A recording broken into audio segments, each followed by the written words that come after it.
Nonviolence and reconciliation. The guest is Dr. Bernard Lafayette of American Baptist College. And of course, Dr. Lafayette, before we had our break, we were talking about the characterizations of love and hate. And let's allow you to continue your description in terms of the kinds of love that we're talking about here. Yes. The philios has to do with that reciprocal love, brotherly love, they call it, like Philadelphia is an example of that city of brotherly love. The other love is eros, which is more erotic and that kind of love that you find between the sexes and that kind of thing, etc. Romantic love. You know, people usually think of erotic, you know, eros. And then there's agape for the Greeks. And that agape love is the kind of love that we're talking about when we talk about nonviolence. It's the kind of love that goes beyond the call of duty, the love that means turning the other cheek. And that's a concept that many people find difficult to accept, turn the other cheek. But you see, what we mean when we say turn the other cheek, which is meant by that, is that when someone shows you their worst side, then nonviolence says that we must show them our better side. So it's not so much of turning your cheek when you're getting hit on one side, hit on the other, but nonviolence gives you the power to do that. And many people say, well, I can't stand anyone to hit me. Well, that's not true. Most of us, as children, were hit and we didn't hit back. And even when the football players, for example, that's their job, the quarterback. You know, everyone's after the quarterback. But if he's worried about being hit, or if he's going to hit back every time someone hits him, then he never will accomplish the goal. So nonviolence does not mean accepting suffering in a vacuum. You suffer for the cause because it's worthwhile. And you turn the other cheek because the battle that you're engaging in here is a battle of love and trying to win the other person over. And that's what reconciliation is. And that's how you treat your enemies and those who oppose you. Do you cut them off? Do you try to smash them? Do you try to destroy them? Or do you, like Martin Luther King, try to win them over? Make them your friend. Friend. Therefore, it strengthens your power if you can win your enemies over. But reconciliation means not simply, like conflict resolution, could simply mean separating the parties and the opponents so they won't fight each other. Reconciliation goes further.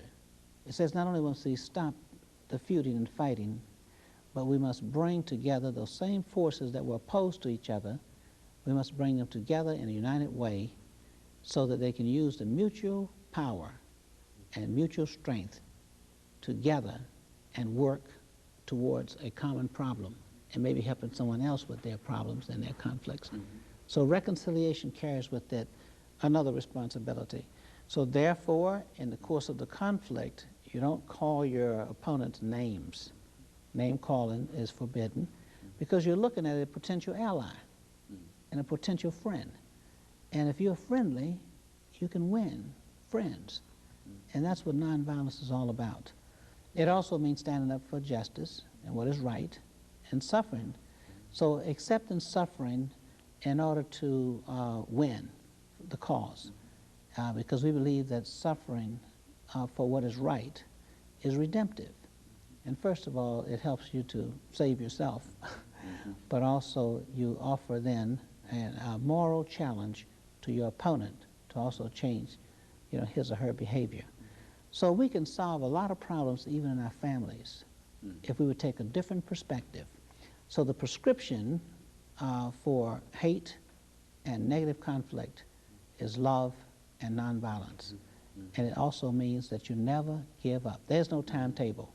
The people in Montgomery, Alabama walked for 381 days because they believed that their cause was just. So we'll say to those who practice nonviolence, it's not a tactic to see if it works, okay? It is a transformation of the people who practice nonviolence. And when you have changed, then there is no reversal. And so you never give up, no matter how much the person does or what the person's behavior might be.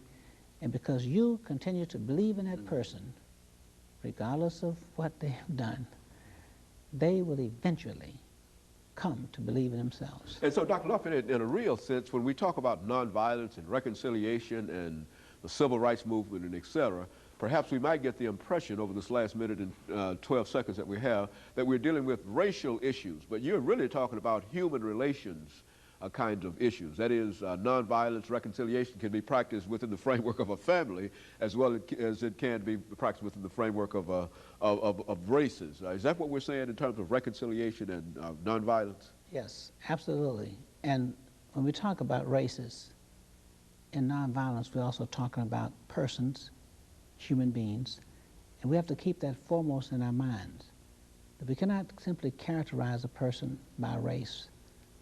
There's a person, there's a human being behind that color, behind that skin. And Martin Luther King says we must not judge people by the color of their skin, but by the content of their character. So it's overcoming racism. It's overcoming racial identifications. We recognize that people are of different cultures and they're different races, and we must respect them. Very good. And let me, over this last 10 seconds, thank you for coming by and giving us that excellent information, Dr. LaFayette. And we'll be back with you, and of course we'll see you at our next show, and we encourage you to watch again next week. Thank you, and good morning.